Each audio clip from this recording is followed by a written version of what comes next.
Hello. I guess this means we're starting. I'm Chris O'Brien, founder of the French Tech Journal. Thank you for joining us, and it's great to be here at France Digital Day, finally again in real life, although I guess it was here live last year. But let's jump right into our conversation. We have three great guests. Litzie, I'll start with you if you want to introduce yourself and tell us a little about your fund. Yes, hi, hello everybody. So I'm Litzie, I'm the co-founder of EduCapital. EduCapital is a VC fund. We are the first European Edtech fund. So basically we invest in innovative companies across Europe, and we cover all the verticals of the Edtech market, from early childhood to lifelong learning. We are an early stage fund from late C to Series B. We are looking for both financial performance and social impact. And we launched that fund 4 years ago, so it was in September 2017. It was the really beginning of the EdTech market worldwide. And we have been the first mover in that industry. We deployed our fund in 20 exciting companies, and now we are closing fund 2. We will be ready in a few weeks, so we aim to double the size to invest in 20 new EdTech companies across Europe. And 4 years ago seems like 100 years ago. Yeah, many things have happened. Yeah, market growth was exponential. Yes. So, Joab or Mathieu? Hi, thanks for having me first. I came over from Tel Aviv. I'm the CEO of meantio, and we're very interested in promoting deeper discussions over the internet, more rational ones, instead of things that we find a bit shallow. So we build kind of a next generation discussion board that we sell mainly into higher education, but not only. So we have amongst our clients Harvard and Wharton, UCLA, but also many European ones in Germany, in France, the Netherlands, and others. And finally with you, Mathieu? Hi, so I'm Mathieu. I'm one of the two co-founders of OpenClassrooms, which is an EdTech company, who's a mission-driven company, in a mission to make education accessible. And basically we teach jobs in high demand, fully online, accredited. You get a state-endorsed degree. And the goal for us is for you to find a job in high demand. By 2025, we hope to help 1 million people in the world every year to find a job thanks to us. And just to stay with that idea for a moment, EdTech has gotten so much attention during the pandemic because obviously the impact it's had on our lives and the educational system. And a lot of that attention tends to focus on younger education, kindergarten through 12, as we would say in the US. But obviously, you know, with Joab and Mathieu, you're two companies that have that sort of show us it's a much broader theme than just educating little kids. So define, I guess, when you think of EdTech, do you think of it as a one category, or is it a massive category with many? EdTech is a massive category with lots of subcategories. It's complex to grasp when you're not into EdTech. So you think EdTech, these companies are doing similar things.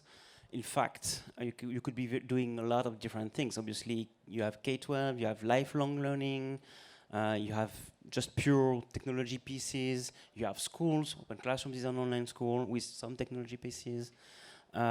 So yeah, it's hard to compare every EdTech company to one another because they can be so different. I agree. It's a complex market, and for an investor to fully understand and comprehend what companies are doing, I think it's important that they are somewhat specialized because it's complex. You're talking about, for instance, student outcomes. To understand the value the company is creating for its students, you need to have some experience. It's not just a SaaS product. It's a bit more complex. So, Litzie, I mean, do you specialize in certain areas? Oh no, of course we don't specialize. So we cover the full EdTech market from early childhood, K-12, higher education, lifelong learning, and future of work. And that's true. Each vertical has its own trends, dynamics, challenges. So K-12 means, for example, K-12 means digital resources and tools dedicated to schools. So it's very different to lifelong learning, B2C platforms. And so if I may jump on one very exciting categories, like what Mathieu will talk about that, it's lifelong learning, because it's really different from K-12. Lifelong learning, with lifelong learning, we are targeting adults and learners, with the strong conviction that, as individuals, we cannot rely only on our initial diploma and an initial certification to find a job. So the real certification is your ability to find a job, to acquire new skills continuously. And so we are seeing new waves of schools, online platform, blended schools, offering for anyone the possibility to update his skills and find a job. And so this is very powerful. For me, it's a real revolution because it's raising the question of the role of the university in that complex landscape, the evolution of the role of the teachers. So it's an example of one category in the global EdTech market. And Joab, you're in the middle of those two, essentially, at the university level. When you started, was that the obvious target that you were trying to design a solution for, or is that was the idea something that led you to that market? No, it was not the original idea, but we found the signal in higher education was much stronger. We still have clients both in K-12, so we have 6 years old using the platform, and we have enterprises using it for internal training. But mostly we are now focused on the higher education because we've just seen that this is like, I assume, what the younger generation is seeking because of this trend of post-truth and the criticism that we see of the regular, let's say, social platforms. They have their own benefits, but you cannot say they teach the younger generation how to think, maybe how to operate microphones. Yeah, maybe we should use a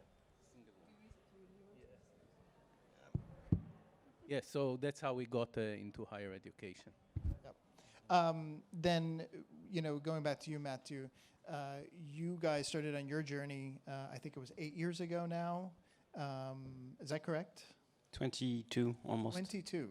Well, as a personal project, and then as a Yes. company, it's been 14 years. So you started at 12 years old. 13 to be exact. It's a long-term play when you're working in EdTech. Yes. Everything in the world has changed in 22 years, I think. But particularly then in EdTech, since the company really began to accelerate, I think you raised your first round when? How many years ago now? 2012, 2013. Yeah. So at that point, where you're kind of crossing a threshold, your whatever project you were doing, it now is really becoming more serious. What was the challenge in raising money at that point? I mean, there probably wasn't the Litzies out there with a dedicated EdTech fund of any kind looking for young entrepreneurs like you. So what were the barriers to just getting someone to take you seriously? Well, I'd say the biggest barrier for us was just knowing investors and know how to pitch investors because we didn't know at the time. And to be clear, we didn't pitch as an EdTech company because I think the world didn't exist yet. And the funny thing is that our first investor put us in the media category because yes, we were about education. Obviously, we had content for free online, and we were getting paid by advertisement. So they thought it's a media company, and all the design on the business model of the company at the beginning, when we raised money around 2012, was around us being a media company. So what's the cost per 1,000 views? What's the cost per lead, etc. we could get? And we started like that and went pretty well until the advertisement market became such a mess, I have to say, at some point.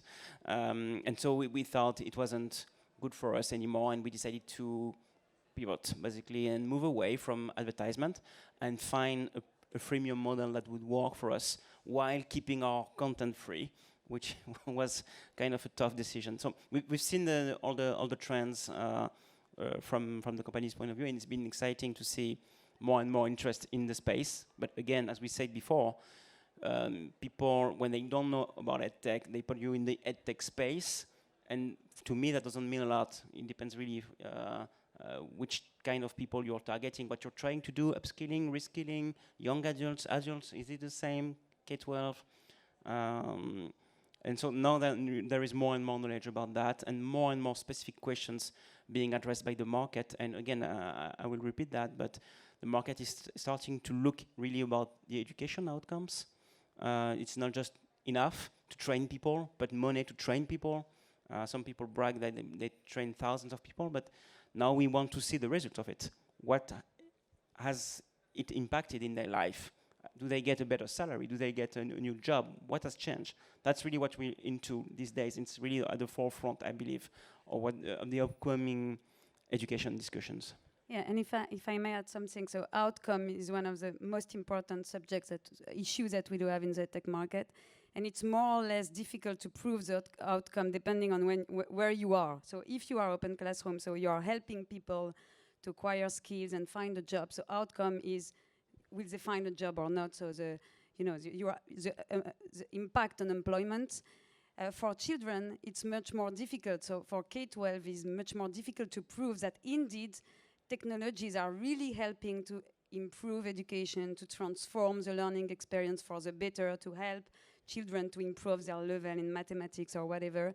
So this is a great challenge for all the ecosystem and for us as a VC to really prove that it is indeed technology for the better. So it's very tough, I agree, especially for K-12, because you may see some impact on the short term, but generally speaking, the impact is more and more visible over the long term. And what we see in education is that at the very first years, you can have a very big impact 20, 30 years later. But you don't have 20, 30 years to see a result or return on investment. So that's the problem with EdTech. Sometimes it's a long play. Joab, for you, is that something you're hearing more demand for in terms of being able to demonstrate clearly to your customers, the universities, whoever, the users, that there's a clear payoff, or do they measure it like that? Yes, we do hear that. And we do have, because we're working with several professors who are using the platform with the students, and because we have a very unique data set, we also have several groups that are studying the data set and comparing it to old school discussion boards, kind of forums, the Canvas forum and others, to see whether we do achieve what we claim to achieve, which is deeper discussions, more engagement, but a meaningful engagement. So it's not only about how often you participate or whether you're very active. We want to say more about psychological biases, about cognitive skills and such things. So there is a study to be done, and we're doing it. So as I kind of mentioned, and I think everybody knows this, I mean, this has just been one of those spaces during COVID that has gotten so much attention. It's really been catapulted into a much higher profile than it was when you started, certainly than 22 years ago. At the same time, and this is partly my perspective coming from the US, there's, suddenly everybody's on Zoom, which is not really a tool that was intended to be an EdTech tool, however we would define that. There's some fatigue that we all feel from doing these things at distance. Is there any risk? So EdTech sort of had this halo initially because it was a lifesaver, but then there's a bit of fatigue and backlash. I mean, is that a risk that people think EdTech should be this magical thing that solved all these problems and maybe it wasn't perfect, or is that a problem that you're worried about? So you answered the question. In your question, you answered saying that EdTech is not Microsoft or Zoom. So first, I agree, COVID has been acted as a huge catalyst for our market. So it was like an unplanned global experimentation where 2 billion students moved online to learn with 80% of teachers. So it was huge, and I think we'll have a before and after and no comeback. And yes, at the same time, a lot of complaints, students dropped out, they were disengaged because the reason is that we were not prepared, basically. Schools were not prepared and countries were not prepared. But I think that, we want, when we say that we'll have a before and after, it does not mean that we'll maintain the same kind of learning that we had during the lockdown period, hopefully for our children. It means that it's a kind of turning point where all the psychological barriers fell down. So we are ready now to embed the technology to really improve education. And EdTech is not distance learning. EdTech is not learning on Zoom. EdTech is really the usage of data, of artificial intelligence and immersive technology to transform experience and to improve the outcome. So maybe this risk exists, but I think, yeah, we are going in the right direction. Yeah, I think the inertia is in the right direction, and I find it hard to believe it will completely turn over and go backwards to where we were before COVID. I don't even think there will be a slowdown, because at least in the US market, the ROI is rather clear if you're allowing, or if you assist the universities to prevent churn. So both for the students and the universities, because of the very high fees, there's a big risk in dropping after a year or two. You spend a lot of money and you want to finish your degree. So if there's any ability to do AI for assessment and say things, because we monitor continuously what's happening on the texts that the students are exchanging with their consent and GDPR and everything else, I think that helps both sides, and I think they will find it very important, and especially now there's this risk for the universities. Students will go online and would just study what they study online because you're not in campus, and maybe later on they will also want to do it from afar, so you need to offer something a bit different. But that sort of hybrid that you're sort of describing, I mean, this goes to this thing I wonder about, you know, again, this is my bias coming from Silicon Valley originally. Often these things get so hyped and they're so overpromised, and there's this utopianism around this that, oh, EdTech is going to solve everything and replace it.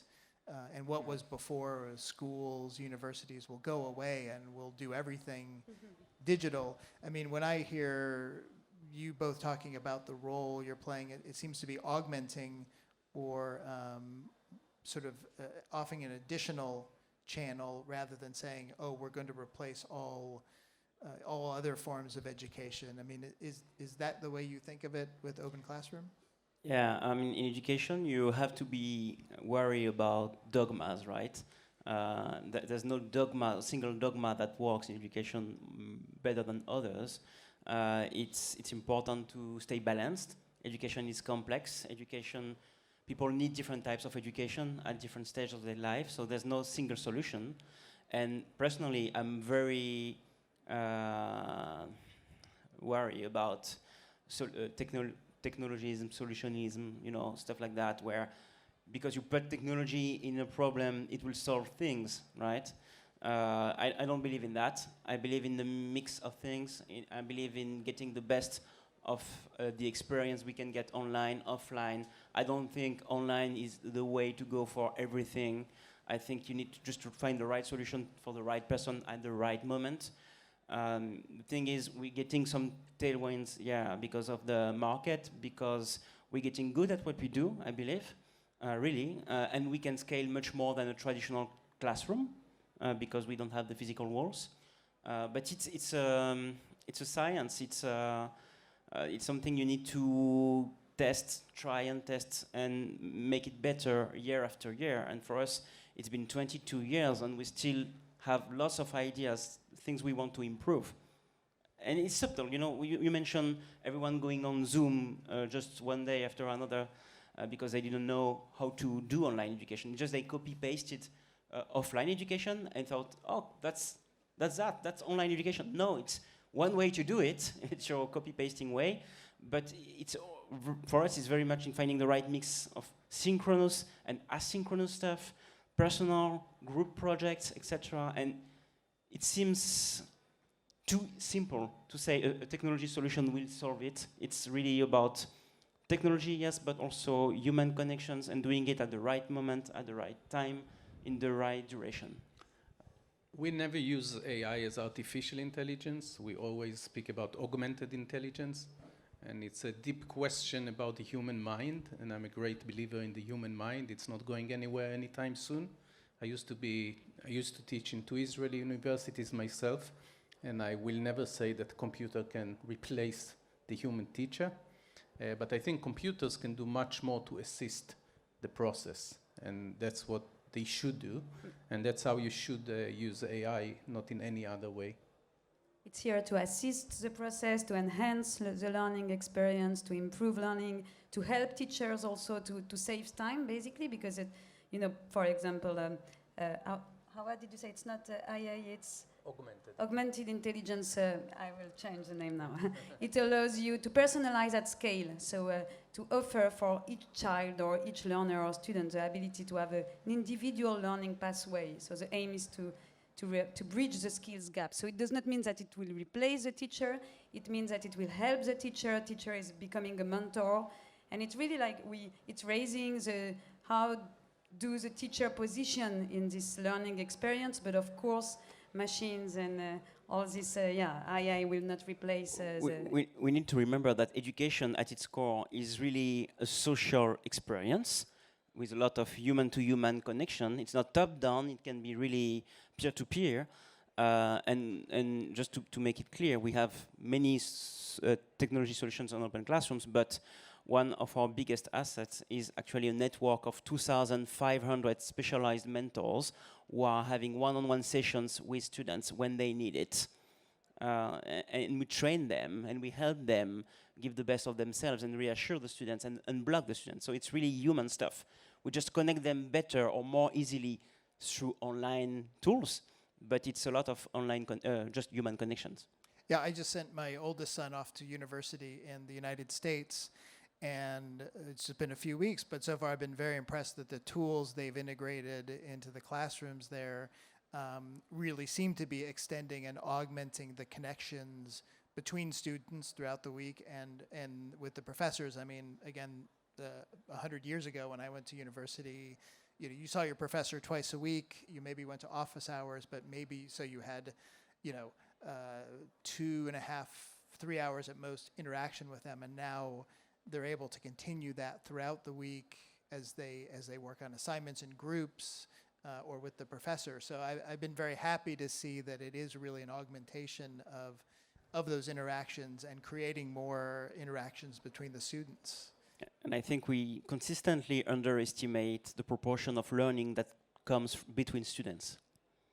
There's a lot of learning between one and another student. Yeah. Well, okay, so just to move on a little bit, let's talk a little bit more directly about the venture capital piece of it. Again, I think we've highlighted the idea that there's no EdTech model. There's no one single business that we're talking about, no single market. Obviously, you have two very different ones right here on stage. How is that changed now in terms of the investment thesis? Is it really you have to look at each specific company and its market to understand and figure out what investment makes sense, or is there a common? So we are a normal VC fund looking for scalable, exciting companies, and the business model we are looking at are traditional B2C consumer tech marketplace subscription model, B2B SaaS commission-based. So it's quite typical in terms of business model, and each of the vertical has its own business model and dynamics.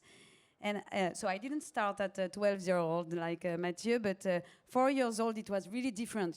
When we had to pitch to our LPs and to explain what is EdTech, it was really different. It was, we have been inspired by EdTech fund in the US, like an emerging market in the US, but we didn't have, European market was very small, and a lot of this has changed, mainly boosted by COVID. Now EdTech is hot in terms of VC, so it's driven by an increased demand and an increased appetite from VC funds to the EdTech companies. And so in terms of amount invested, it doubled from 2019 to 2020 to reach $17 billion invested in EdTech across all the segments and geographies. And this trend is continuing and even increasing in 2021. So interestingly, geographical mix is changing, because I don't know if you've heard about what's happening in China, but basically, Chinese government have almost forbidden the EdTech company, which has a B2C company delivering content linked to curriculum. So they collapsed. VC investment in China collapsed, and now growth is still continuing, driven by India, so the heart of the EdTech now, and Europe. So Europe is like a exciting emerging market, $2 billion invested per year, new scale-up. So we are very proud of being an investor of next unicorns, Labsters, 360 Learning, Preply, and my bad, I'm not shareholder of OpenClassroom. But yeah, I think the trend is very exciting, and EdTech is like scalable business model and attracting the best VC worldwide. Mathieu, if I remember correctly, you all just raised around this year in the spring, was it? Yes, Yeah, we yeah. raised again this.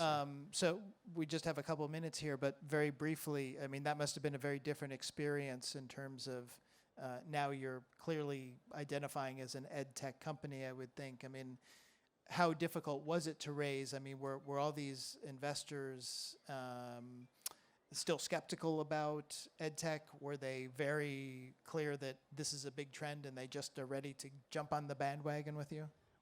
Well, as a matter of fact, this spring we raised with 2 additional investors who were kind of specialized in education.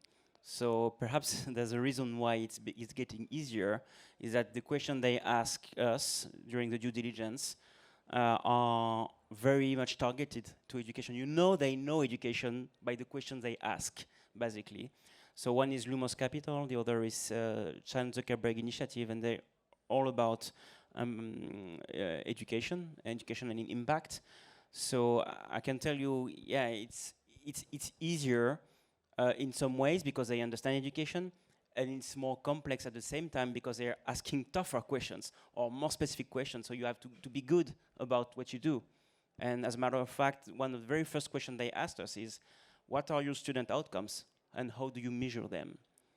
So it's interesting that we're getting asked that. But again, it's a new stage. I think it's a new stage. We start to have very big VC funds, international VC funds, who are really keen to put us to the next growth stage.